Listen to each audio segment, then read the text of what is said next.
Hey everybody, welcome back to some more early morning barking, talking about BPD and MPD by somebody that has both. Today I want to talk about BPD and dissociation, mainly because I've been dissociating since about early November last year, and we're still going through it, and it's freaking me the hell out, man. Right, normally I do dissociate around this time of year. Wait, I'm getting ahead of myself. What is dissociation? Of course, I know you were going to ask me that. I know a lot of you know that, but I'm going to go into it again anyway. The thing I always say is that once I read, because I don't know, but once I read that there are as many different types of dissociation as there are people with BPD. I don't know, your mileage may vary. I've said that 100 times on 100 videos, but mine is an odd one. Dissociation is a sort of mistrust of reality. Nothing feels quite real. How your mind interprets that and how it plays out for you is going to be unique to you. I feel like I'm in a kind of weird state where I don't belong here. Like here as in the world, this time, this universe, this everything like that. I feel like I'm sort of here as an observer. I don't know. It's difficult to put into words, and I know it's weird. But it makes me feel just not part of everything, not part of this world, not part of this universe. I am dissociated from it. I am dissociated from reality. I guess if it got quite extreme, this could really start to affect your day-to-day life.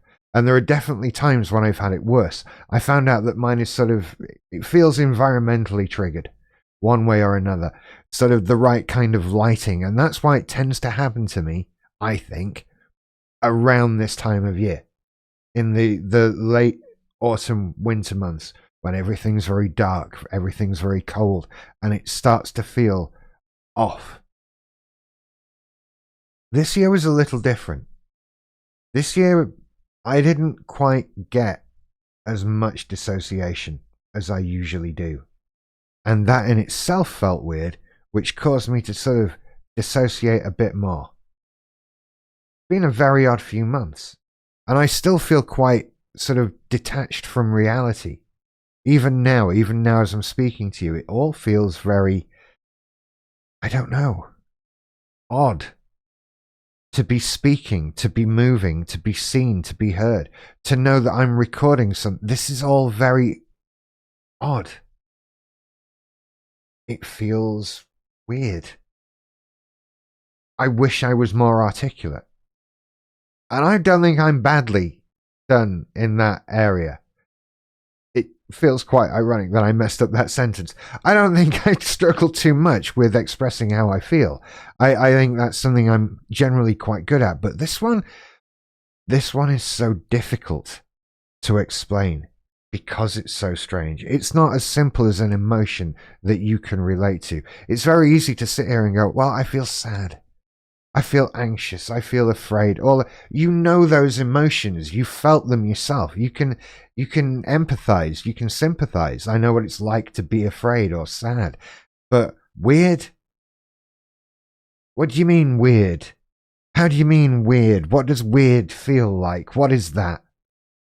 I can't tell you. It feels weird. Sorry. What a thing. And I know it's going to come to an end once the weather changes. Once we move into a lighter area, breezier, warmer kind of time of year, when there's more daylight, when the world is more how I want it to be. Gosh, I wish I lived in a more constantly hot climate. I could handle that. What I can't handle is all the other creatures that live in those constantly hot climates. Sorry, Australia. I'm sure you're fine with it, but I live here. You guys live there. I'm not gonna go there because that's where all the things are. And so I struggle with this throughout the year, up and down and up and down and up and down. Attached, detached, attached, detached. And this detachment brings with it almost a loneliness. Don't get sad. Almost a loneliness to it because I'm the one that's detached. I'm the one that's not part of everything else. I'm just watching it. I'm just observing it taking place, and whatever is happening, I'm not involved.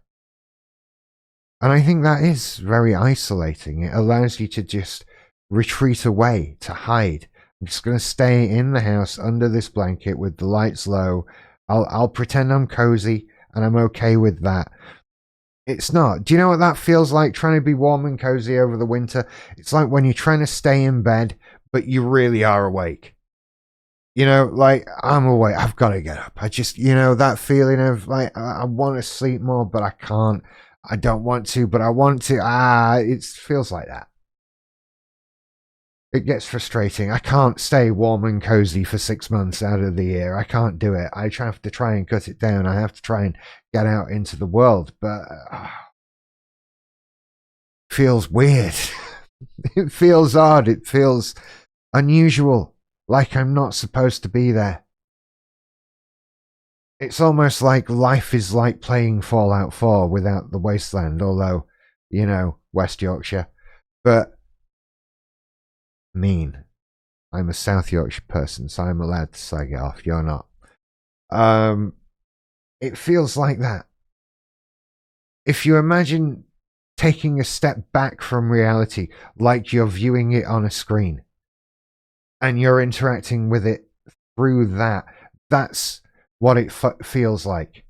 And when I talk to people, it's like they're just that head and shoulders view, and I almost half expect to see dialogue options pop up underneath people. That's what it feels like. That's how I explain it to you. It feels like being in an action RPG. It's a weird, odd feeling. Such a strange thing. Anyway, I'd love to know your experiences with dissociation, especially if you made it this far in the video. Thank you to the 10% of you who do. I love you guys. You guys are awesome. And if you did make it this far, then consider going over to my Patreon, where I'm trying to do new stuff and more stuff and all of that kind of thing. I'm just trying to have the channel supported, really, and buy food and live here.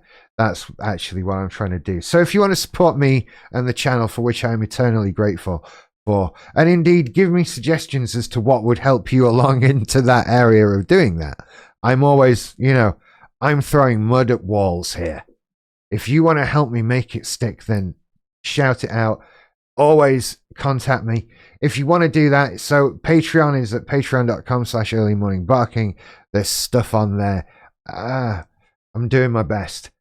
I'm back on medication now. I'll do a separate video and put it back over on there. There you go. So things will start happening now again. I keep been saying that for 6 months, but there's a story behind it. Again, go and watch the video, patreon.com/earlymorningbarking. If you want to follow me on socials, I am on Threads, and I'm on Instagram, and I'm on TikTok. That's it, really. There's a presence on Facebook through all of that, but I don't look at it. I don't care. I don't remember when I last logged on to Facebook. Twitter is the devil. I don't really like any of them. To be honest, going forward, I'm going to concentrate a lot more on sort of Patreon-based stuff, because algorithms are doing my head in. And it's kind of what I want to do is find the people who really want to watch me and do stuff with them. Anyway, just go on over there, check me out on socials. Have a nice day, take care, be excellent to each other, and party on, dudes. I love you all. I'll see you later. Bye bye.